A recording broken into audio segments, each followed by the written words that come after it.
And staying rich is not 10 years. Staying rich is minimum of 20 years. Any businessman that is doing well must keep that doing well, progressively doing well for 20 years. Because you know what? Data. For every 100 businesses that started 2005, that's where I started my own business. Every business that started 2005, 100, by 2010, 90 of them will die. 90%. 10 will survive. By 2015, 9 of the 10 will die. There's only 1 that will survive in 10 years. 20 years, not even 10 years.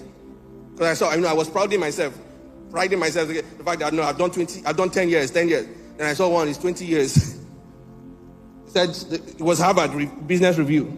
Said in the 1920s, that business mortality was more like 75% or so. I mean, 75% of businesses does well. But now, 20 years, forget it. The numbers are down. So your business guys are not in business yet until they have done 20 years. That is when they will touch the real thing. Whatever they are touching is not real yet. It's not real. 10 years, 15 years, 20 years, they stay consistent, they are relevant in their industry. That is when the real money is. But our churches, our businessmen have not touched the real money yet. Because one way or the other, either by omission or commission from our side or from them, we have killed the business before the business gets to 20 years. Are we together here? And one of the things that you also teach your people is the power of community to stay rich. Power of community. That is the principle of the church. Any thriving church is community. Every businessman must realize that for your business to grow, you must build community, invest in communities. That's what Apple is doing. Apple, what do they have now? Is Apple 17? iPhone 17? iPhone 17 or 18? No. For you, what was the difference between 17 and 16? Camera only. Was it really different? You know, sometimes we will blame, what's the difference? That's our own problem. That's your problem. The guys who are members of the community are already waiting for iPhone 18. Whether they will just take the camera from being slant to being horizontal, they don't mind. Why? Because they are being sold out to. They are members of a community and they are ready to give all their best to the community. And how do you do that as a businessman? Go and teach them this. Understanding the power of community, not just networking. Community. You must feed your community. Nobody buys from you without getting their data. Nobody buys from you without getting their data. I was telling somebody who was running a pharmaceutical company, you know what? Just get the data. It's not every time you tell them about a new drug. Once you get the data, I always send them information about how to live their life, the health situation, and blah, blah, blah, this. Any new thing you see about health, do it, write an article, post it to everybody on your social media, on your, email address and everything. What you're doing there, you're building a community. They know that whenever they see something from you, it's talking about their health and everything. The day you throw a new species or a new paracetamol that is not paracetamol but paraceta, they will believe you more than the other people. Why? Because you have fed them enough with enough information in that community. They believe so much in you and they are ready to make sure that you stay in business. Stay in money. Riches. You have to stay. And it's difficult. And that's where your anointing should come in. That's why you are monitoring data. You're asking questions. That's why when you develop yourself to a point and it can bring you to the board, you can look at more of the numbers. And look, when you become member of the board, you will see some money. And when you start seeing some of them are not even inviting because they know that you pastors should see the money we make. He will preach a message of the selfish Christians who are not giving to church. That's why they will not invite you. There are some numbers I see. Look, everybody that I'm coaching or when I say coaching, I don't like calling myself a coach. Everybody that I'm pastoring in the marketplace, they are richer than me. Those boys can buy me. Buy my father. Sorry, my father is late. I should respect him. They can buy me. But you know what? They don't make a move without calling me sometimes. Or most times. The third one is sanity in the midst of riches. This is where they need you, pastor. This is where they need you. I teach this several times that there is, especially when you have people in your churches, which most of the people who come to me for help are 95% first generation wealth builders. 95%. Now I have to go and study. How do I manage it? Look, every first generation wealth builder, by the time you are making progress, every progress is introducing you to new demons. Oh, you don't know? Or new demons. Demon in men and men in demon. Every new level. I mean, recently, I don't know whether I shared it here before. My business. He just wrote me a letter. The regulatory body, tax, want to come and investigate me. I call people, I say, how much are you earning? I told them, and they say, why are they looking at you? I know. Sorry, I have to be careful. Some of them are my friends. But they came, they investigated. Thank God we're not found guilty.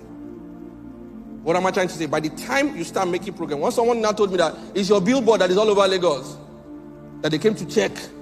In other words, you are putting yourself out there. You have not clarified yourself very well. You have not tidied up your hand. Most of my guys, sir, they want to go public. I said, not yet. Let us look at your back end. Because when you go public, you invite everybody to see you. The good, the bad, and the unreasonable. Calm down first. Let's tidy the back end. Let's make sure you're okay before we start presenting you to the public. Many people, they went to the public too soon and they got their fingers burnt. So, sanity. Look, the guy who just get money, especially if he has been deprived, he wants to show. He can't control himself. He's looking at his village people that have told him that he's not qualified for that chieftaincy title. This Christmas, now to take 10 cars and show them that he has arrived. That's insanity. And his business is just 2 years old. Insanity. The guy who is a second generation wealth builder, the likelihood that the first generation before him that transferred the wealth to him has fought the battle. But for every new one that is raising his head, they are fighting new battles. Now, if they cannot look to you as the pastor of the church for protection, for guidance, not spiritual protection alone, no. That you are somebody that they can look up to and that can call them to order. Then you have businessmen in your church that may derail if the grace of God does not set in. The battle house there, then look, pastors, you are not tempted. You think you are tempted? You are not. You are not. I know you are, but your temptation is like 10% compared to those guys, Christians in the marketplace. It's 10%. That's a 10%, 5%. Because the people who come to you say, he's a pastor, leave him. He's a pastor, leave him. Except the ones that are really, really demonic. But you see those boys, they don't have the title of pastors. Those guys, they don't have the title of pastors. They visit their office sometimes. That's why you know what they are dealing with. The kind of temptation that are lining up to see them. Then you know that this guy or this lady must have your direct number. It is easy for them to lose their mind.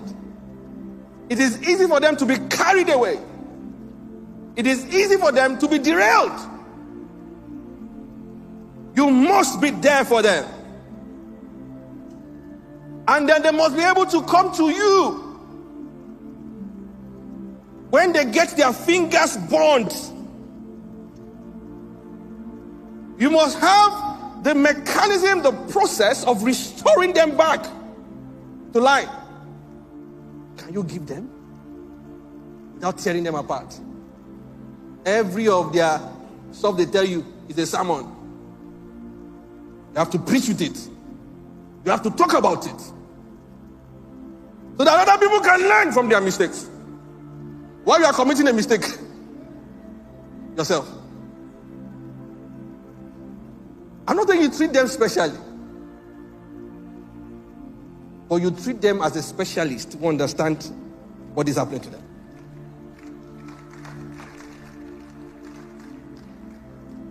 There's the fourth one, which I know I will still have time to come and even take it one by one and stretch it, which is the covenant. People don't know, Papa, people don't know that every businessman that goes to the marketplace is a priest. Is a priest. They don't know the efficacy of blood in the marketplace. They don't know the efficacy of blood in the supernatural.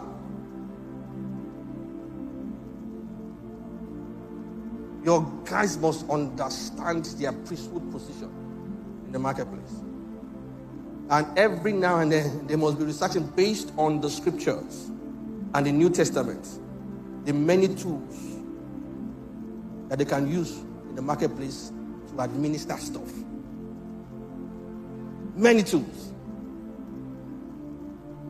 Recently, I discovered the blood. That the language of the Spirit is the blood. You know, when I was saying this, I was saying, it's the word, it's the word. I said, don't worry. Even the word had to come on earth to come and shed the blood for corrections to be made. Not to kill you, but you have to give way. You have to give way. Because see, the communion has a powerful combination. See, when the blood touches the earth, God hears. When the blood touches the earth, the supernatural hears. And you see, the combination, the communion is a combination of the blood and the earth. Because your body was formed from the dust. And then God now breathes into it. The bread is Jesus' body, the earth. The blood, the wine is Jesus' blood. So when I combine both,